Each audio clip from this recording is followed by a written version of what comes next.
Hello and welcome to the Squeaky Bum Time Podcast with Mike and Laurent. It is Friday, October 29th. It's getting spooky out there. We have a sword of Damocles game for Ole, a cage match with Nuno and Ole when loser leaves town. Oh my God. Mike, are you up for a top four fight? It's out there. It's ready for you to grab. United are weak and you are strong. It's like an old Western movie that the tumbleweed goes across and nobody fucking cares because both teams are so bad. They're so bad. And yet, this is a clash for the top four. There are, as we've said many times on the show, there are 3 good teams and basically 17 bad ones this year, right? And Spurs and United are some of the cream of the shit, the cream of the crop of the bad. And I'm not. And I think over the next hour, you are going to probably try and convince me that I should care, I should be excited, and I should think that Spurs are going to do it because you, for some reason, I believe in your team. But you want Ole out, which is reverse engineering what a person who hates Manchester United should think. Because if you want him out, that means you want United to return to their stature. Yeah, I suppose. Right? Okay, so this is the thing, right? So it is a sort of Damocles game. Essentially, Ole over this week it was call for his immediate fire. We talked about it on Monday. Then it was, Conte's in. We had the great Fabrizio. What's his last name? I can't remember. Romano. Romano. He's doing Twitch streams, and he's almost like a here we go. Clearly, this is Conte's crew trying to drum up interest to get him to United. And, whatever the teams are, there's a lot of out of the locker room, blah, blah, blah. This is happening. I don't buy it. So we get to this place where Alex Ferguson goes to the training field. They have discussions about, this is an interesting discussion. Do you think it undermines Ole to have Ferguson show up on the training ground? No, it's the only reason he got it in the first place. The only reason he's still there, right? So, okay. Stevie if Nicol, it undermines him, whether on the you think he's ground, a moron or not, let me ask you undermines him. Let me ask you this: What undermines him more? Letting Cristiano Ronaldo on the field and basically let him run things, or Sir Alex showing up? Right? They're basically the same thing. When you got Ronaldo back, you effectively said Ole's not in charge here, right? Ronaldo is going to call his shots, play when he wants to play where he wants to play, not track back, not press, not do anything that a winning formula should provide from the team perspective. And he's going to be the man, right? Which brings me to why I have no confidence in Spurs in this game. We talk all the time on the show about how it's a weak link sport. Right? Yeah. The opposition, no matter how many good players you have, the opposition will find your weak spot, attack it, exploit it, and beat you from it. But what happens when everybody on the field is a weak link, right? Effectively, that's kind of what happens on both sides here, right? Yeah. What happens then, I will tell you. The thing is with United, the coach is the weak link. No, they're all the weak link. But the point is that not all, obviously, but Bruno and Ronaldo, when there's so many weak links, I should say, not all, when there's so many, the cream really pushes through. The strong links carry the play. The strong links are actually the difference. It's again right. United beat bad teams with weak spots. Yes, that don't collectively try and cover their weak spots. And right, the way Everton tried to cover its weak spots and got the draw. Now, I don't think anybody listening to the show has any qualms about would I go to war for Harry Kane. Of course, he's our strong link. Heung-min Son is our strong link. Yeah, and that's it, right? And so, do you put those two players? You don't like Højbjerg? Right? Christian Romero is a strong link, but he's a Dyer or Sanchez next to him. Yeah, a problem. Hugo Lloris is a very strong link, but goodness, how much can a goalkeeper really do at this point? Nothing. And when you put it on the other side, those strong links against Bruno Fernandes, against Cristiano Ronaldo, against Marcus Rashford even, no thanks. Not for me. It's going to go poorly. And that's why. Yeah. I mean, it's going to be a team, a game of the worst team loses, not the better team wins, right? Yeah, it does. It has taken on a little bit of a traditional wrestling loser leaves town match. I don't know how much juice Nuno has left. It feels like so it goes against my betting trope, right? When playing United, take the better coach. Nuno's not much better, so take United. Yes, right? absolutely. Right? He's not iconoclastic. He's just a guy, right? For all we know, the only reason that Wolves had any success ever was the fact that he literally had the two best midfielders outside the top 6 on his Sure. team, right? When Moutinho and Neves were going, they really had a chance to control games and get the ball up front and do their attack and counterattack stuff. Mhm. But he's trying to play the same way with midfielders who are destroyers and can't play the ball forward. So while Harry Kane can do a much better version of Jimenez, and and Son is a much better version of Jota, there's no Moutinho and Neves. Right. Yeah. And they don't play 3 at the back, which is the other thing that they always did. Yeah. So, And the although irony is you still have Matt Doherty if you wanted. Yeah. Did he die? Yes. Okay. Okay. He's still not even playing in like the Carabao Cup, which we'll get into in a little bit. But we'll come back to Spurs. Believe me. Yeah. So I don't want to. I'm sorry, folks, but we will. But let's talk about the other North London club, who Arsenal. is honestly that might actually be the game of the week. Yeah, King it's a Power weird Stadium. week. Yeah, Leicester Arsenal versus versus Arsenal. Leicester. Yeah. It's the early game, so it's the 4:30 kickoff. For you, yeah. Yeah, whatever the Goodness, I just the stay up. 12:30 kickoff. I do not wake up for these things. I lend myself to thinking that Arsenal are good. They've had some good results. Right? If you remember, they had their 0-3 start and they got the doors blown off them, and we had to say, "Oh, what are they going to get out of these next 12?" Well, you know what's happened? They haven't lost. Yeah. They have 2 bad draws though. The Brighton draw away was rough. They should have lost. They should have And gotten then their the asses kicked. Palace draw, they were lucky as fuck, and they got one at the end of the game. Palace being wildly underrated by the bookies, like they're plus 1,200 against City. Nobody should be plus 1,200 in a single game. But nobody who plays the game the way it's meant to be played should be plus 1,200, because on any given day they can have their day and Conor Gallagher can go off and they can beat them. But enough about them for now. And shots here and there and things going. But I mean, I get why they do it. I understand that. But I do think that, Arsenal are in decent shape right now. They still are missing now. They do have decent injuries. No Ben White, no Tierney, no Odegaard. Mhm. That's bad.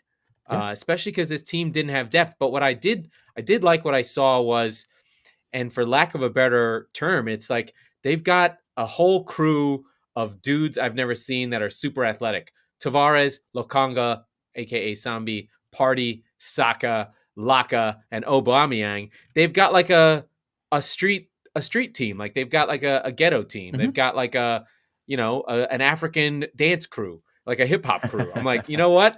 I love seeing them. The black guys with the red shirts, they look awesome. They just look like way more energetic. And I do think that if you believe in the idea of teams improving, Arsenal have the most room to improve because they're literally the youngest team in the league by a full year. Yeah. And the fact that they're where they are bodes well for them. Now, are they going to be always inconsistent? They just had a good performance. Can they now back that up with an away performance against Leicester? Right. Everything says that they shouldn't, but they could. They are benefiting from no real extra games. I mean, everybody played Carabao Cup, but that's going to help them in the long run. And Smith Rowe looks to be a player. I don't know. It's a clash. Leicester are the favorite, but I think the performance will tell us where Arsenal are. Like, they can lose this game, but lose well. Yeah, no, and I think that they will. But lose. I think that they will. And here's why. I've been harsh on Leicester the whole year. They're back, baby. These two teams, by the way, have identical records. 4 wins. They're not identical. They're not identical. Okay? It's not 4 identical. Wins, when 2 records are not identical. 4 wins, 2 draws, 3 losses. Yeah. Of those 4 wins, count among them for Leicester. They beat Wolves, who are in the top half in expected goals.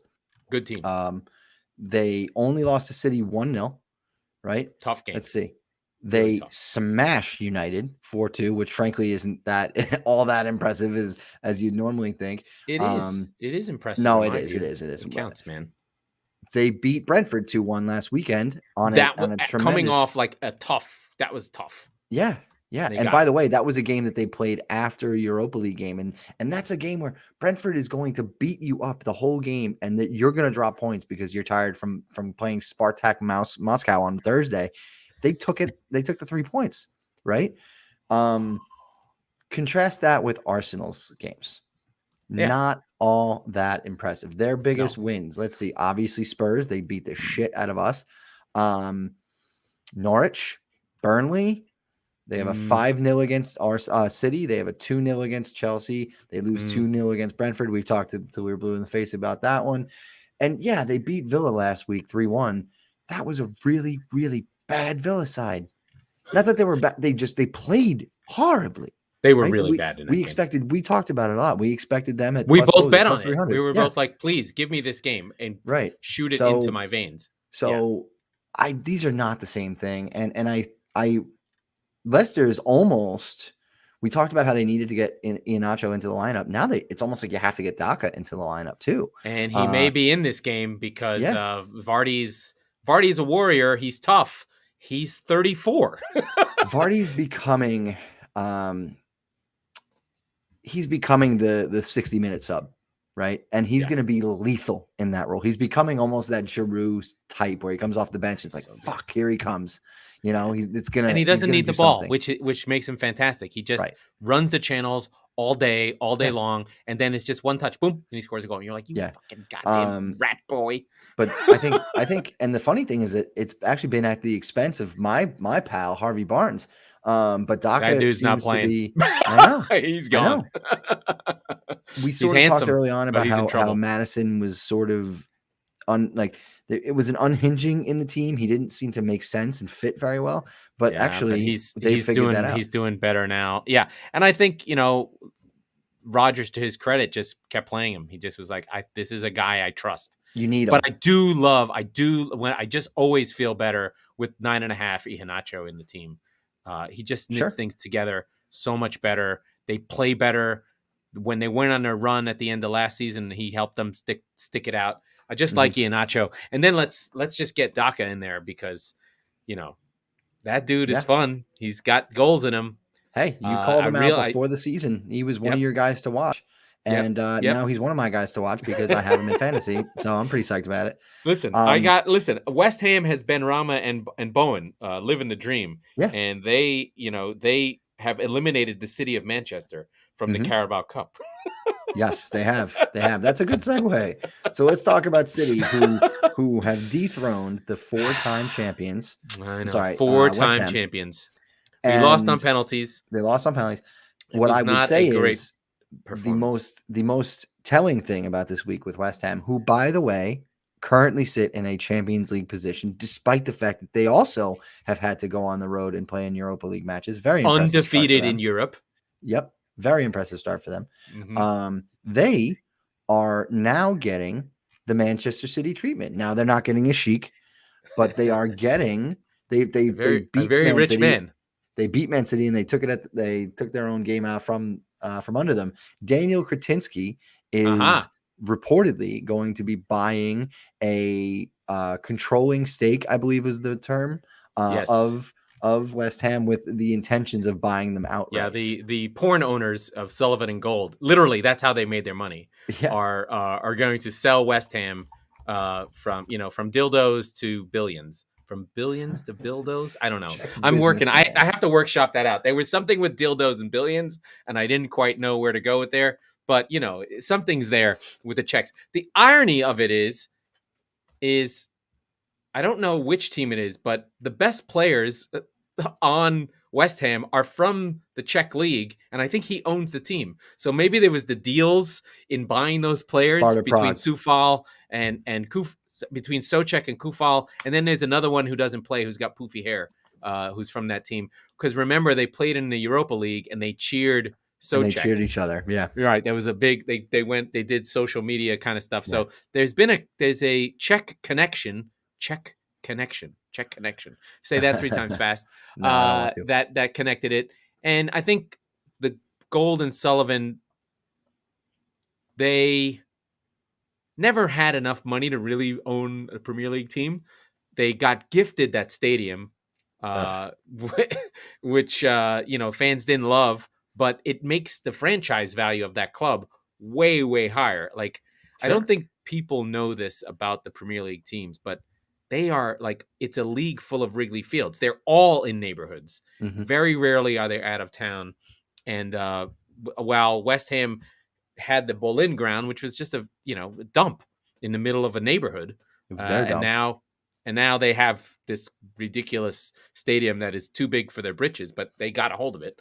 You can hear about all of it from our friend Eddie Hearn when he was talking about Leyton Orient. He tried to get the stadium, tried to fight Yes. so that West Ham couldn't get it. Uh-huh. But they end up getting it. They end up having the opportunity to be there. But yeah, they put out City in the Carabao Cup. City dominate. City. So the narrative always is when City don't win, that they're disjointed and didn't connect and don't have a striker. Let us just put that to bed. City took 25 shots with 9 on target. So if you know anything about football, you know that the difference between a shot that you aimed and wanted to go in a top corner and the shot that goes really hard right at the goalkeeper is a millimeter on your foot. So someone pushing you.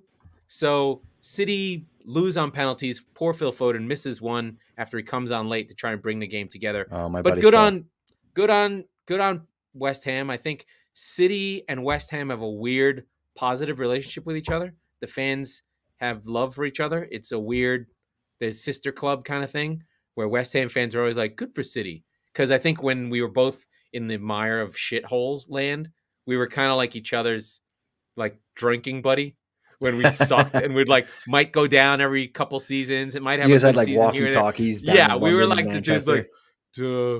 like, we're gonna go to the bar together. So that was City's bond with West Ham has always been pretty strong, because like we were the shit heel to Manchester United, and West Ham were the shit heel to Arsenal and Chelsea and all the other times. So West Ham is this weird, could be a big club, but they're a famous club rather than a big club. The They're weird close. thing is that okay, the difference And they're between cool. There's a cool West Ham have a cool factor, Oh, they right? have a Because movie. they have 7 movies. Like there's like a half a dozen of them. No, they're all shit. Said the guy who hates West Ham. No, but I'll say this about them. The difference, let's compare them and Newcastle, right? Like modern takeovers. These are very good analogy. Newcastle. These are and West not monetarily even in the same stratosphere, but No. look at the teams themselves. Newcastle has to basically go through 2 to 3 stages probably before they even get to where West Ham are now. Maybe not 2 to 3. Definitely one full stage of player purchases. But let's step back a before second they though. get there. Without Moyes, they almost went down. So that they're not that like the difference between West Ham going down is David Moyes. Okay. Now, he's crafted the squad over a few windows, but he had to take guys out, and he's made that team his own, right? Right. And No, good absolutely. Deals. Like okay. Kufal is good, and Antonio's but good. what I'm saying is right now, if you take Moyes away for whatever reason, they would be fine. If he sent an email to somebody 10 years ago or some bullshit like that. Right. Then they'd be a top half team. No problem. I don't think he knows how to use email. I'm certain he doesn't. He's lucky. Newcastle is not a top half team. And in fact, they might go down. So what they actually you're actually making the point for me is that Newcastle needs a David Moyes. They need to stay up. They do. And the difference is that they will accelerate faster than West Ham did the last 4 or 5 windows, let's say. But right now, taking over, if you had unlimited funds and you could take over Newcastle or West Ham, which team would you take? I would take I think long-term Newcastle, short-term West Ham. Definitely. That's what I was leading you to. Absolutely. Because I think Newcastle, actually they're close. I think you got London. Yeah, I think I would take. Yeah, West Ham is the better choice. Yeah, absolutely. So, and especially because Arsenal's there to be kicked. Yeah, they are, and Spurs to a lesser extent. Mm-hmm. I think Spurs are basically where they've always been. It's just that Pochettino made Spurs kind of bigger than they've always been. Yeah, well, I don't even want to. Let me stick with the West Ham thing. You're getting very dejected. It's too early. It's only 10 games in. You can't already be out. Your season is not over. No, it's not. But I go want win it to those be fucking cups, you bastard. No, I don't care. But no, but West Ham take on, as we said, a struggling Villa side. Leon Bailey needs to start for Villa. I don't think that he got enough time. Again, he was coming off the injury.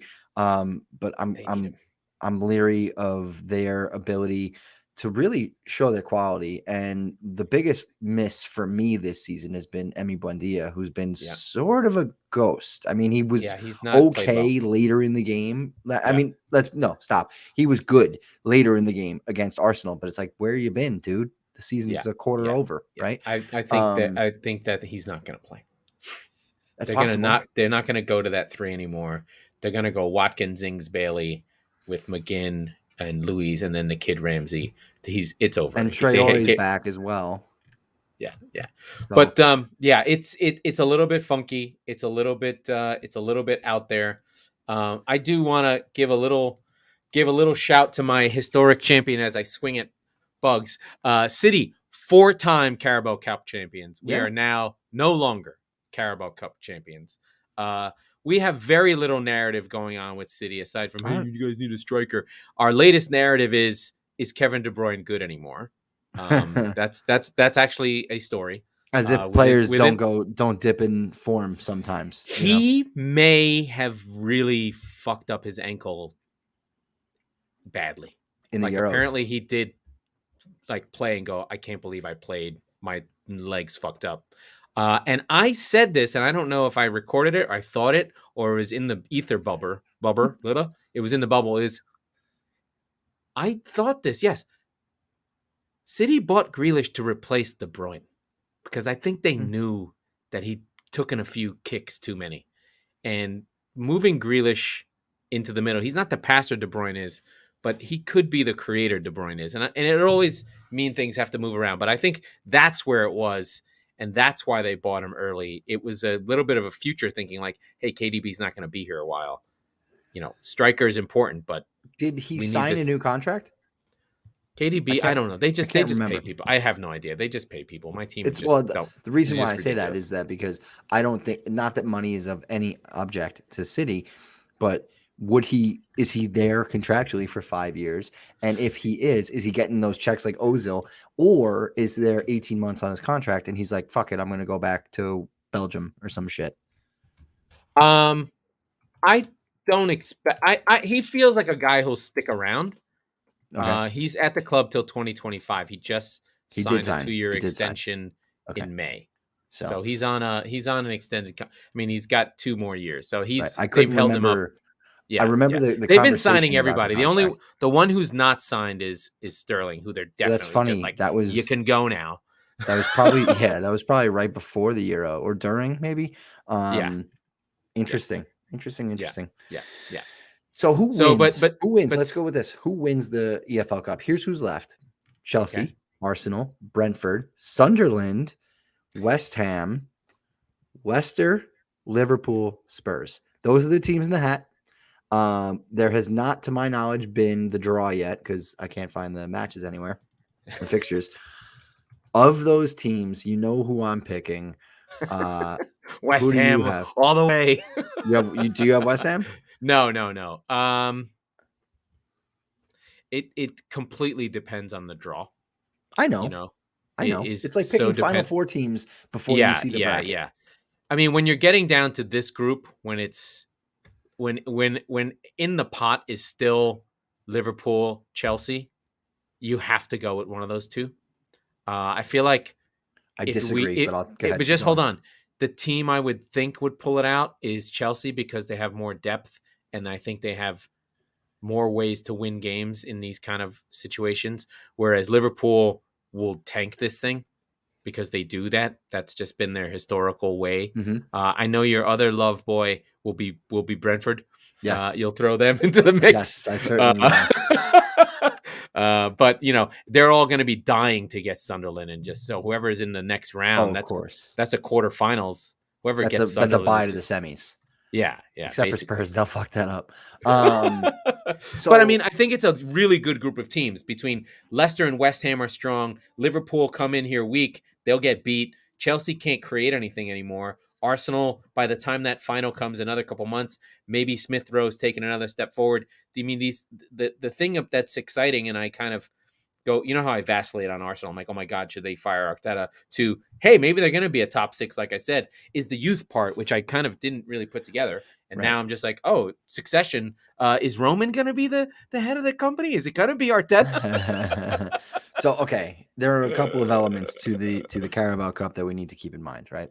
First of all, unlike last season, it is a 2-leg semifinal again. I looked this up because I was talking to my brother, who's a Liverpool fan, and he and I were curious. 2-leg semifinal is advantage big teams. Unless you're Liverpool and it's in December and January and you have fucking nobody and you say, fuck this stupid little trophy, we're going after the Premier League, right? Yeah. So I actually think Liverpool is a bad bet. Chelsea's got depth on depth on depth, but right now, they're scratching the surface here. Yeah, they're using it. Yeah. The question I have is, are they healthy by the time the next few rounds come along? Probably. And do they care? It all depends whether they give a shit. Yeah. But do they care? They're the champions. They're the reigning champions of Europe. The only manager who ever cared about this thing was Pep, and that's why City won 4 in a row. The other, which we're really proud of. We weren't really proud of it as it was going along, but once you are on, like, hey, we're fucking 3-time champions. Let's go get this thing. The other thing, there are 2 teams of this 8, well, technically 3, that are not in Europe by any stretch. Sunderland, Arsenal, and Brentford.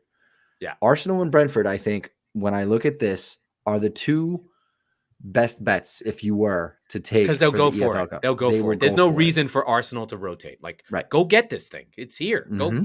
Now it will be FA Cup will come around too. We'll see where teams are in that tournament. That's the next level, but this competition ends. Yeah, it's just in February. It's got 2 games to go. Like middle of January. So it's awesome. We're already in the quarters, right? So you have to win 3 more games. And like you said, go for it. Go win it. Somebody's going to get a bye round. Yeah. And if you're and look, you could have any of these teams, and I'm not looking at their fixtures right now. There's too many possibilities. But let's say Liverpool has to play City, they have to play Leeds, they have to play 3 or 4 annoying teams in a row. Mix in a Champions League game in the off week, right? So I think that the advantage of not having as many games and having lower stakes organically than Liverpool and Chelsea and Leicester even. Fucking go get it, Arsenal. Go get it, Brentford. So that's, I mean, you know what though? Listen, it has. Aren't you rooting for Sunderland? They ain't winning that fucking. I know they're not. They're the easy out in the next round. But wouldn't it be cool if they made it? It would be great. I mean, then they'd have to they'd have to have like season 4 of we won the final. They would be like, can we trade it in so that we can be promoted? Because I don't really want to go to Europe. What would happen, by the way, is they would get to the final at Wembley against Leicester or Brentford and get the fucking doors blown off of them. That's what would happen. They would bring all of those people because none of them have jobs. The whole town. The whole town. Absolutely. Those poor Sunderland. They were a Premier League fixture for decades. That's a big, secretly big club. Big, locally big. But we did, I think we've done more Carabao Cup than the entirety of season 2 and 3 of our podcast. But, I do love it and I am excited. But the fixture list is a little bit weird. So we can go kind of into the betting here. I do want to talk Crystal Palace City. That's an interesting game. Newcastle and Chelsea in the battle of don't care. A claret and blue, a Brentford Burnley thing. We're gonna find out. Is this the first match without Steve Bruce? This is the first. No, they played already. No, they played Palace. They played Palace. Yeah. They drew. Again, Chelsea's wobbly right now, not in form, but in injuries. Can Newcastle nick a point here? I don't think so. The game that they had to get was that Spurs game. That was the emotion game. After this, now they're just in like. Oh, I'm not talking about this. They're in like, can we just fucking stay in the league game? But right. But can we get an individual brilliance game from Alan St. Maximin? Can we get a cheap bounce from Callum Wilson? Listen, I'm not saying that it's going to happen, by the way, but. No. Chelsea's a little frayed at the back right now. They've got that dude with the huge ass. I don't even know his name. He just has an enormous badonk. I was like, what the fuck is that guy? Yeah, yes, that guy. Huge ass. Newcastle are plus 800 at home. No, to win. I know with the odds, I get it. But I'm not advocating for anybody to place money on this. What I'm You just saying want is that Chelsea to lose. I always do. But I Is think is is is Tuchel going to gin up the team enough to put an effort in at St. James's Park? Because if you slip, they will punch you. that's what I'm saying. Yeah, I think that they could. yeah, They won't, but they could. yeah. And conversely, I just have a lot of questions about what Newcastle looks like post Steve Bruce. I didn't see the game last weekend, and I just don't know how they will mesh. They're just not good. Their issue is they're really bad. Like they can't Yeah, defend at all. yeah, Like no, I know. Lascelles is a warrior, but the issue is Richie is a winger and he's good offensively. But if Mhm. you watch Newcastle regularly, they go down his side and they just kick the shit out of him. Like he Oh can't yeah. defend. Like they just get annihilated. Mhm. Like Richie is just out there and their defense isn't good enough. And then what happens is they end up just hoofing the ball to St. Maximin. And if he loses it, that comes right back at them. So they're just a Right. classic. He's just a classic bad team. I'm not worried about them. We want Brentford to destroy Burnley because we're done with their claret and This is blue. good versus evil. Right. And then we didn't really touch on the Watford Everton game. Is Watford gonna get the dilly dong motherfucker into Southampton? Southampton are the best team at creating shots and not scoring them, and that is got to be all because of who's James the guy? Ward-Prowse. No, not Ward Prowse. The other one, their front man who never Che scores. Adams. He Yeah, stinks. he's bad too. He I'm thinking of stinks. the one who plays all the time, but I So can't. I had a strategy in fantasy last year Yeah. that led me to pick up Jay Adams. It was follow the guy with the most big chances missed in the last like 4 or 5 weeks, and he is due for one, right? Like he's gonna fall ass backwards into a goal. Now they Wrong. have found a striker in Broha, which is a great name. It is a good name. Yeah, but Sounds like a Polish girl at a brothel. no, he's Albanian, I but was from close. Slough. He's from Slough. Nathan Redmond is the man I'm talking about, who can't convert anything No, and never has. So he couldn't. he's He couldn't score in a whorehouse. That's two. That's exactly. two whorehouse jokes. He's that guy. He doesn't do much for us. So I do have concerns there, but it's kind of a strange week where when we were trying to look at the bets and trying to talk through things, we were really grasping at straws. You think that it's Norwich's time to beat Leeds. I think if Norwich beats Leeds, then Bielsa should leave. Yeah. What else? So his message just feels like it's tired at this point, right? Like It's injuries. They can't. They don't good. They didn't. yeah. Their recruitment isn't working, No. or they don't have enough up front to get it back to normal. But they still have their guys. But I mean, Bamford's out, Ayling's out, Koch is out. Rafinha's doubtful, Firpo's doubtful. Like this team's not deep enough to survive players out. You would expect like Leeds has to have this game more than anything in the world. Like if they can't get points here, they are actually starting to get into trouble, especially if you consider Newcastle getting an infusion of wealth and a manager. But you just can't imagine that Bielsa would go down with Leeds. It seems insane, like crazy talk. Well, but all right. they're playing really badly. Caliber of manager.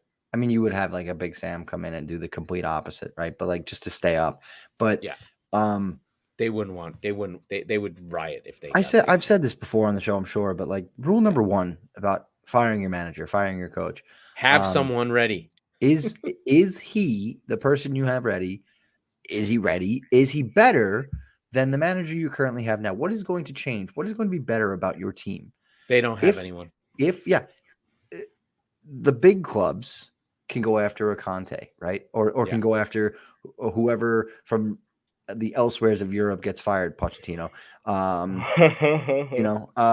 But the smaller clubs, that's a hard task, right? Like you can't just turn around and hire somebody. You don't have unlimited funds.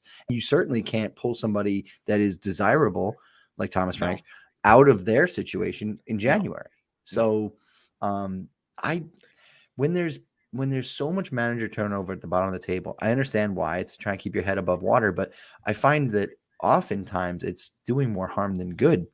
Yeah, Sometimes the guy has to go, yeah, though. and then I think that we are, and to your point, we are in the smart version of football now. Like there's Yeah. very, very few shit teams that will fire their managers. There's very, very few dinosaurs left. We're now in a different phase where some of the rules we thought about are kind of moving around. In fact, the worst run, I mean, I'm not even being funny. You could almost argue that the worst run club in the Premier League is Manchester United. I would In argue terms of that like, their opponent this week, but okay, that's fine. yeah, but at least Levy has continuity. Levy has a plan. Levy has a philosophy. You may not like it, I don't but think he anybody has likes it.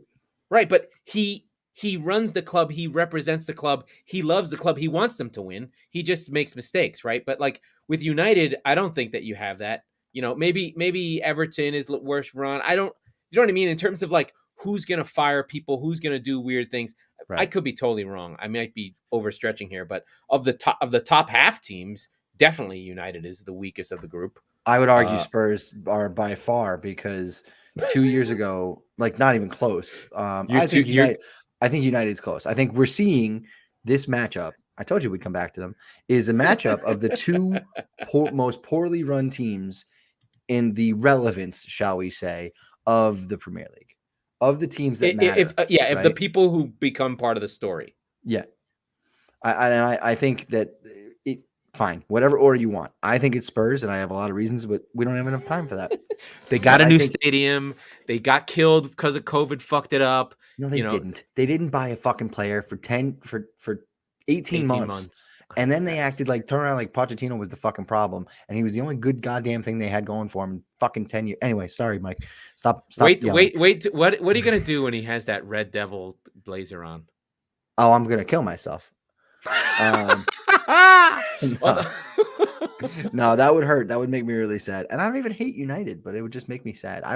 You don't hate United? Everybody hates United. I have no reason to hate United. Aside from the lads, it's Tottenham thing. I really don't have any reason to directly dislike them.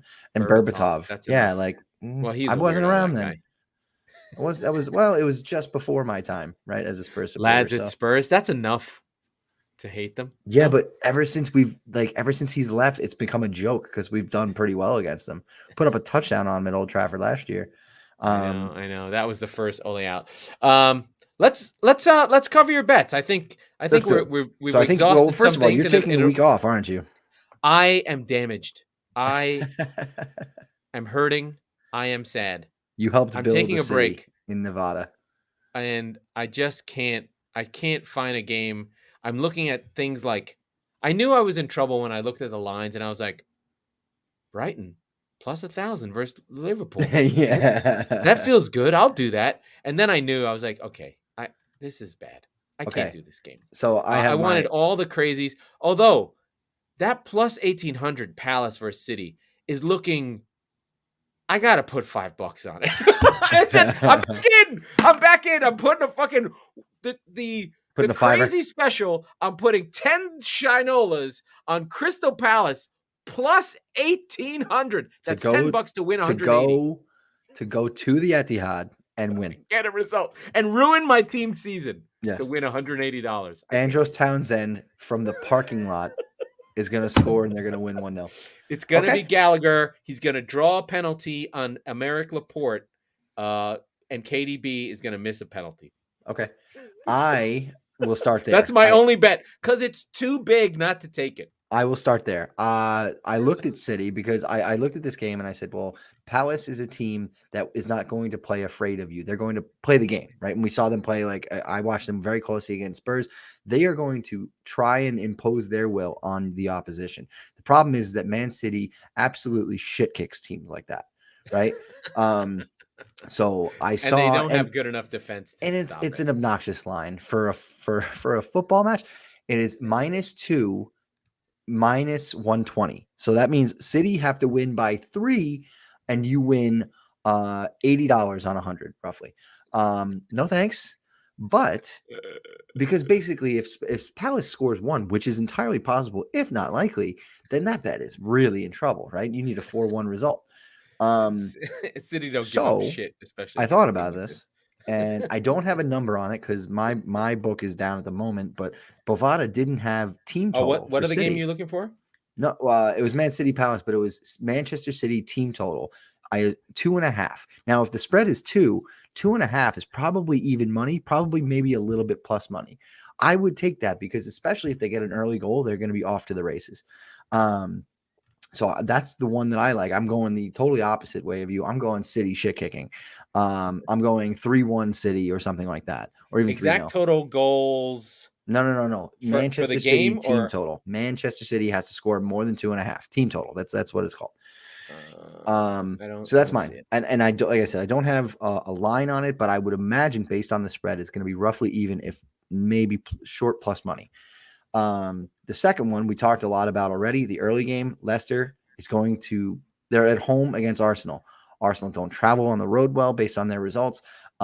They're still shaky. Leicester is they're sort of peaking right now, if you will. And we talked a lot about how there's 3 good teams and 17 not so good teams. I could be wrong about that. It could be Leicester. Leicester could be that. In fact, we're going to learn a lot about that number 4 spot this weekend with Leicester and so I'll say that plus 150 money line, Leicester, bank on it. And then the other game is a quote unquote top 4 6-pointer. Spurs are going to lose. We spent 41 minutes so far trying to convince me that Spurs are not going to get smoked in their own house. But again, one team has Cristiano Ronaldo and one just doesn't, right? Why are you afraid of fucking Again, for the wounded, reasons I said earlier in the show. non-coached team who are coming off like the worst defeat in their history? You think Ole's going to rally the troops? No, I think Cristiano is. Go, but who's going to get him the ball? Go, they're there for the taking. Go after them. It's Bruno a Fernandes 6-pointer. is better than everybody in the midfield for Spurs. You can beat this team. I didn't say we couldn't. Weak. They're fragile. Let Harry Kane score an early goal and it's over. They will fold.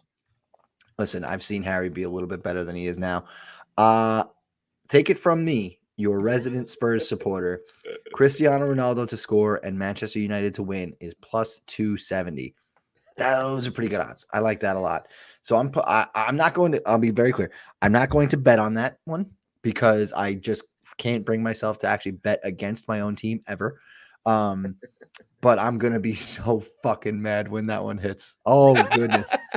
Actually, I'm not. You're not going to bet United to win, Cristiano to score. Why don't you just bet for Cristiano to score? No. I'm not because that's a 12:30 game on Saturday Eastern, and I have bigger fish to fry. Michigan's playing Michigan State, and I'm going to be tracking tickets for the game I'm going to in a few weeks in Michigan. So I will be keeping an eye on Tottenham, but I won't be watching very closely. And that's why, because you know what? Both of these teams are going to break my heart, but I have more invested in Michigan for the next 3 to 4 weeks because you know what? Why would I invest anything in Spurs right now? And they're going to prove me right on Saturday. Oh boy. So I don't know, dude. I don't know. I've just put $10 on all bets that are over plus 800. So okay. Fucking hell. All right. One amendment, if I may. So that is I'm gonna tell you exactly what I've got. I've got Newcastle to win at plus 800. I've got Brighton to win at plus 1,000, and I've got Palace to win at plus 1,800. I'm taking all the long shots. Brighton to beat. Oh yeah. Yeah. Yikes. Brighton to beat Liverpool at Liverpool. At Anfield. Cool. Yeah, all right. Okay. They did it last year. They could do it again. One amendment to my Leicester bet, if I can. Okay. I would, and it's the early game, so it probably not possible for most of our lovely listeners. But I would say wait until the lineup comes out. Sometimes there's surprises and stuff like that in the lineup. For instance, Aston Villa last weekend, we put those bets in before we saw the lineups. I thought Leon Bailey was going to start.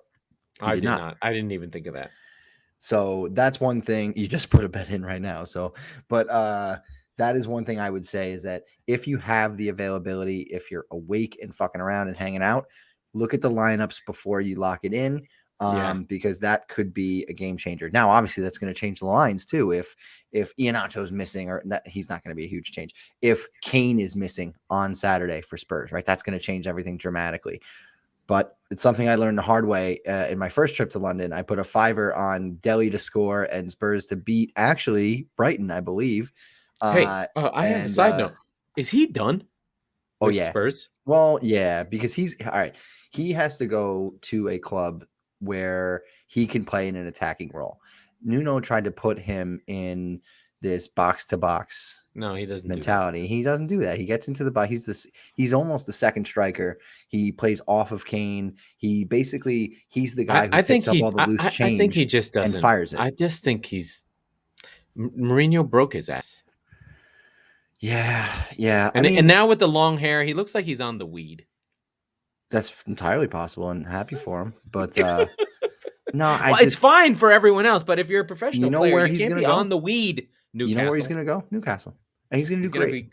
Yeah, but is he really just a better version of Joe Willock? Yes. You forget. That team's in terrible. 2016, 2017, he was Phil Foden.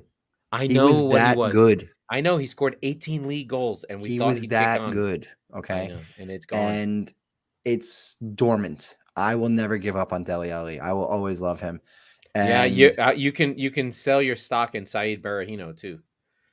Oh Jesus, that's a that cut. And Januzaj and the millions of players who have one season and we never see them. No, he had like 2 or 3 where he was strong, but Adnan Januzaj didn't score 18 fucking goals. No. All right. And so that's the thing, is that the quality still is there and the swagger is still there. It's just he's being asked to do things he doesn't do well at the Premier League level. He's put in a shift and he's been kind of bastardized for it, and he's out. He's like, yeah. Why am I still here, essentially, right? So I'm curious if he leaves in January. Actually, I wouldn't be surprised. Yeah, Levy's and it makes me sad. Levy sucks. He won't sell him. He's a douchebag. No, Levy will now. He didn't want to because he wanted to. He saw Mourinho break him, and he basically his dream, my dream, is to bring the value back up. Was to bring Pochettino back in the summer and have him rejuvenate him, and that hasn't happened. And so yeah, it's time for Dele to go, and I will weep for him. He's one of my all-time favorite Spurs players. A fun fact about him: I was at the very first game he played for Spurs at the MLS All-Star game in 2015. They had just signed him, and it was the second half. It's a friendly. They bring in all these like youth players. I'm like, hold on, the kid number 20, he's like supposedly really fucking good. So I've loved him from literally Jump Street. He had a suit. He had been coming off an awesome season at 18 for MK Dons. MK Dons. Yeah. It's time to go, Robbie. Oh, is it time to go? I will read it out. What else? We don't have anything else to talk about. It's time to go. That was the Squeaky Bum Time Podcast with Mike Salerno and who am I? Laurent Cortines. We are the football wing of the Chop Sports Network, who we congratulate. We are part of their 40,000 total downloads on the network. Woohoo! Yeah. We record on Tuesdays and Fridays, so be sure to subscribe wherever you get your podcast so you never miss an episode. And if you're listening on Apple, please rate and review the show so we can meet our goals of being bigger than you. Jesus, you can't even read. But wait, real quick, shout to my boy BJ. We got a review. It was very, very lovely. Big fan of the show. We're big fans of BJ. Review us so we can be big fans of you too. And get BJ's. That's come on. Hey, and